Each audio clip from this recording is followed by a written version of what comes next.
Dan Johnson here at Air Venture 2011, back in the area I love so much, the ultralight area. Today we're talking to Dave Goulet of Quad City Challenger, and he's wearing a shirt that shows 25-year anniversary on it. That's already 3 years ago. I can't believe your company's been around that long, but congratulations. Thanks, we're hanging in there. You're hanging in there real well, it looks like to me.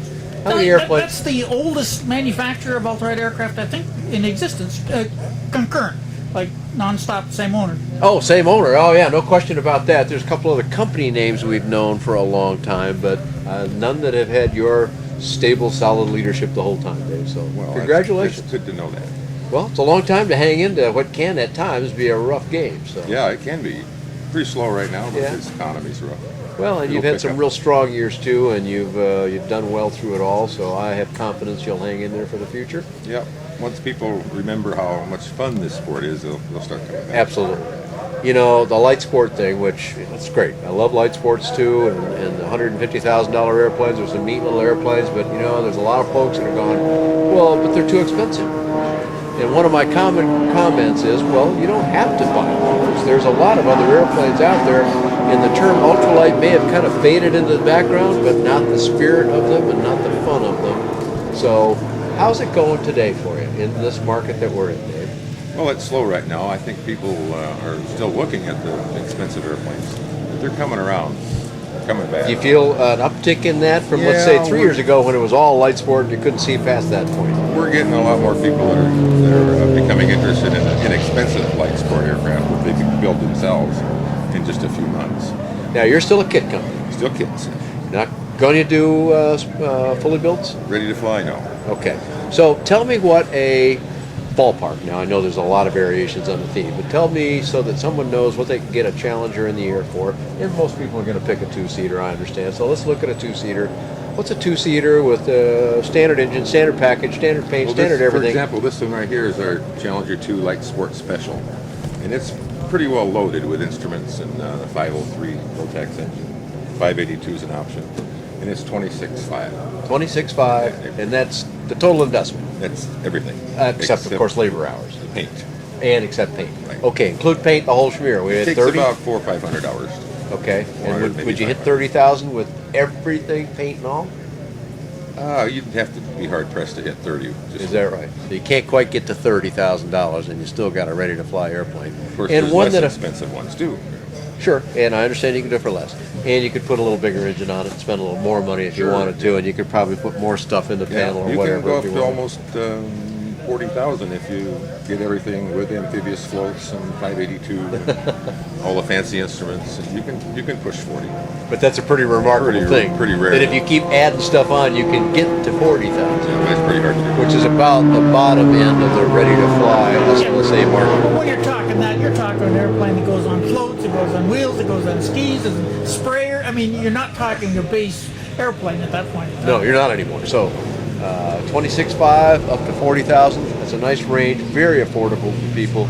The kind of people that don't want a partner, they just want to have their own airplane and 400 or 500 hours of their own labor, and they can have a machine. Well, you can build this airplane in a lot less than 400 or 500 hours. Well, maybe not if you're a first-time builder. Our basic models you can build in 150 hours. 150 hours. This is a more elaborate model that takes about 400. What would add to it that would add to that time? Well, you got a nose cone, wheel pants, brakes, hydraulic.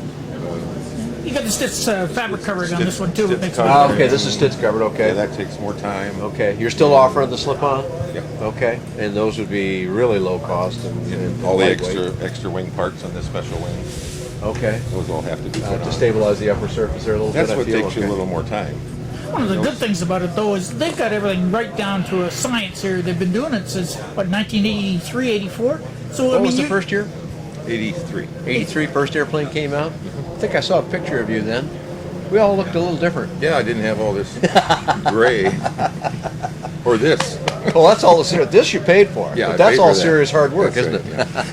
But, like I say, since then, you've, produced 2,500 of these? 3,500. 3,500 airplanes. In how many countries, I might ask you? You got a tally on that? Give me a guess. 20. 20 countries. 20 countries around the world, 3,500 airplanes. You know, among all aircraft producers ever, taking out military and some of that, that's up there somewhere near the top. There's a few others. Rand's has done a lot. Van's aircraft has done a lot. Cessna, of course. Quicksilver's done quite a few, but there's not many up in that league of that kind of numbers. Well, I think we're about fourth, maybe. Yeah? Or fifth in this category. That's got to be something that makes you proud when you go to sleep at night. I think so.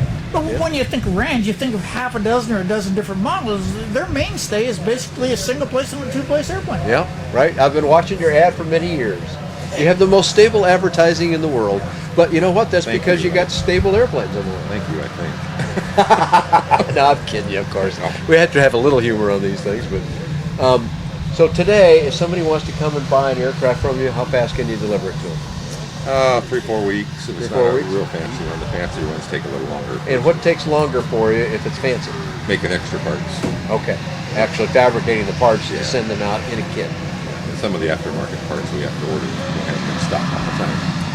Sure. But on the outside, 2 months, 2.5 months. Now, I heard recently that the Rotax 503 has been discontinued. Yeah, they're still available.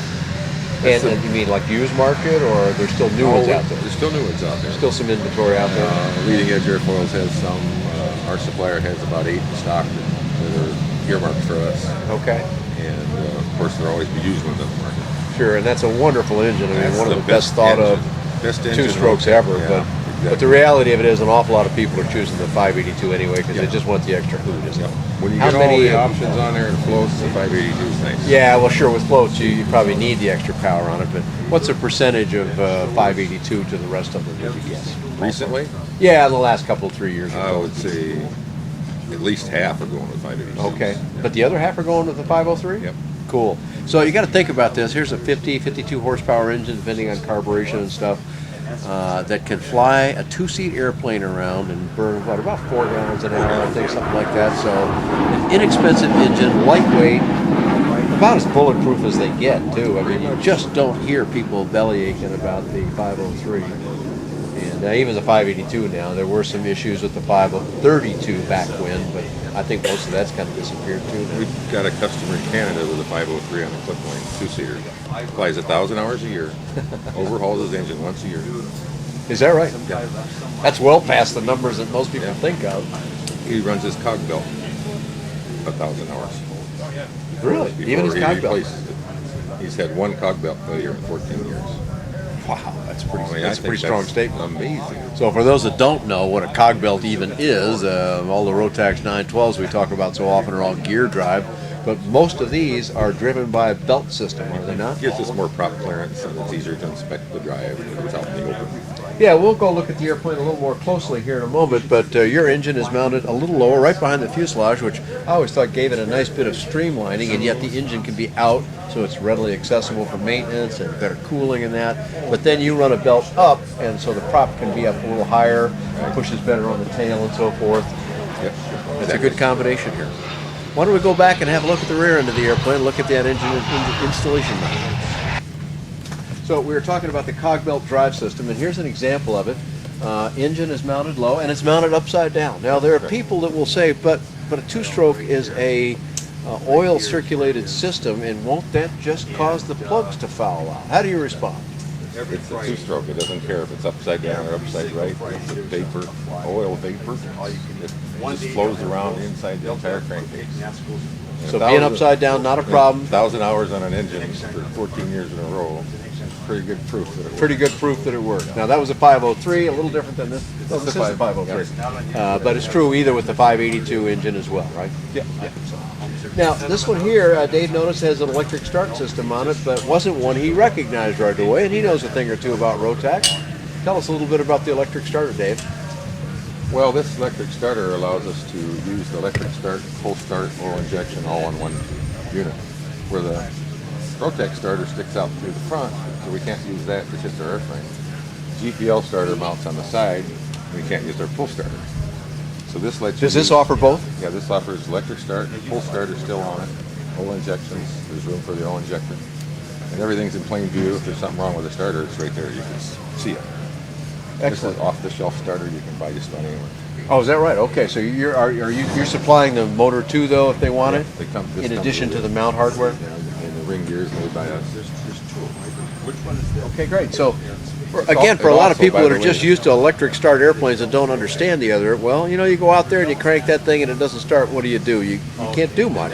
You go out and try to prop it, but that frankly scares a lot of people too, who value their fingertips like I do. But on these kind of airplanes, you can pull start as well. The electric starter for some reason doesn't work, you let your battery go dead, give it a yank. How hard is it to do? Not too bad, is it? No. So, pretty cool thing. How much fuel capacity you got on the airplane, and where's that located on the airplane, Dave? It's a 10-gallon fuel tank, and it's located right in the fuselage behind the back seat. And you get at it by leaning the seat forward? Yep, the seat just falls forward. And I see you got a pretty generous opening back there, so I'm guessing that if you miss a little bit with the filling, most of the fumes tend to go aft and escape the fuselage. Of course, you got a wide open fuselage. And what we're looking at here is an airplane without doors on it, but you offer a whole enclosed cockpit, don't you? Correct. And is that an option? Is that, and It's how does the standard doors on work? this model. It's standard on the most expensive models, but on a Which base is model, which is the Challenger 2S, or Special, I mean? Challenger Light Sport, like this one. Okay. Challenger XL65, XS50, all have all the options. Except the kitchen sink, we didn't include that. Maybe later. But all these things are options on the less expensive models. Some people may not want electric. Yeah, sure. No, and I appreciate that some people like really, really simple airplanes, and it's nice that you can supply those to them as The well. more simple, the more lightweight they are. Yeah, right, and therefore somewhat better performance. And so, speaking of performance, with this package here, which is a very common, about 50% or so, or the 582 would obviously have more, but let's look at just is this the 52 horse? Yes. Just a dual carb? Okay, two carburetors makes it a 52 horse 503 engine, and the 503, for those that don't know, relates to the engine displacement approximately. But what kind of performance with two normal-sized people in it would you see in, let's say, climb? 700 to 800 feet a minute. 800 feet a minute. And what kind of speed would you cruise at a comfortable 90. power setting? 90 miles an hour. So that's pretty nice. What's the stall speed then? Oh, around 38. 38. Now I've been up with Don Zank, who did some interesting things. He's one of their great distributors and sold these things for longer than I can remember even. And he can get that airplane so sideways in the air and then stall it, and it is just absolutely forgiving. He just lets go basically, and it all works out. Look at the airplane right behind you here. I'm seeing just ailerons. I'm not seeing any flaps. Do you have any flap option on the Challenger? It comes with flaperons. Flaperons, which is Actually, both ailerons go down or up on a little crank. That basically is for pitch trim, not to slow the plane down for landing. It's more to trim the plane out for landing, so that you don't have to fight it all over. okay. So it's basically a sort of a flat trim system. In if you will. cockpit pitch trim. And in my experience with flying this thing, I think I've flown most of your models, maybe not those last couple that you just referenced, but this is one of the easiest landing airplanes I have ever flown. You could pretty much get her set up and let go. Now, of course, don't do that at home, but you could just about do that, right? Just about, yeah. And that's got to be a nice thing. So a flight school airplane, I know Don Zank has done a lot of training with it, and I'm sure many of your other guys do too. How are the airplanes bought these days, Dave? Do they all come to you? Do they go to dealers? How's that work? Well, we have a dealer network, about 75 dealers. 75 dealers. But if you don't have a dealer in your area, you can buy direct from the factory. Okay. Even if you do have a dealer, you can buy direct from the factory. We credit that dealer. Is that right? They can go to that dealer for some check rides or whatever they need. It's pretty cool that you respect the dealer's territory that way, but we'll deal with people direct. Some people just like, as you know, not telling you anything you don't know. They like dealing directly with the factory. That's fine, but you're going to cover the dealer in that deal. Right? Very good. Good for you. Dual control systems available in the airplane? It's standard. Standard equipment, both seats, stick, and I can see from this perspective, and I'm sure your camera's showing it, I can see rudder pedals on both sides.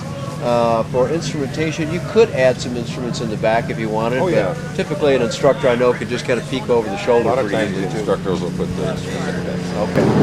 So we covered a lot of the things about the airplane, but if people want more information or they just want to send you a check right away, where do they go on the web to get more information about the airplanes and find your contact info? Our web address is www.quadcitychallenger.com.